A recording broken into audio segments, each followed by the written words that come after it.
একটা সময় রোগা হলেই তার স্বাস্থ্য নিয়ে চিন্তায় পড়ে যেত মানুষ, কিন্তু দিন পাল্টেছে। এখন শুধু ভারত নয়, গোটা বিশ্বের চিন্তার কারণ হয়ে দাঁড়িয়েছে ওবেসিটি বা স্থূলতা। গত কয়েক দশকে অতিরিক্ত মুটিয়ে যাওয়া বিশ্বের বড় জনস্বাস্থ্যের সংকট হিসেবে হাজির হয়েছে।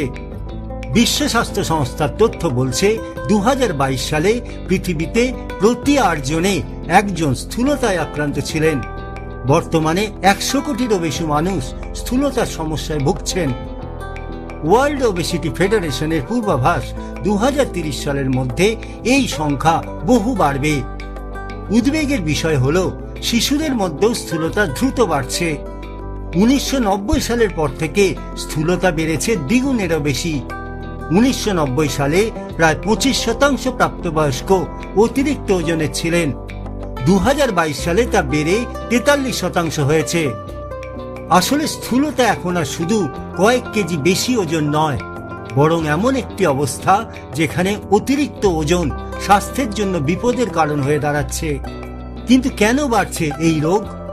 আমাদের খাদ্যাভ্যাস, শারীরিক কর্মকাণ্ড ও জীবনযাত্রার বড় পরিবর্তন এর জন্য দায়ী।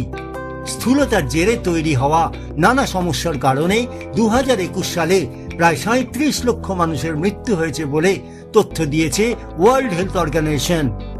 এই রোগ থেকে মানুষকে সচেতন করতেই 2015 সালে ওয়ার্ল্ড ওবেসিটি ফেডারেশনের উদ্যোগে বিশ্ব স্থূলতা দিবস চালু হয়। 2019 সাল পর্যন্ত এই দিবস অক্টোবর মাসে পালিত হতো, তবে 2020 সাল থেকে এটি প্রতি বছর 4 মার্চ পালন করা হচ্ছে। কাজেই সাবধান হন। সুস্থ, দীর্ঘ ও সুখী জীবনের জন্য জীবনযাত্রায় এখনই বড় পরিবর্তন আনুন।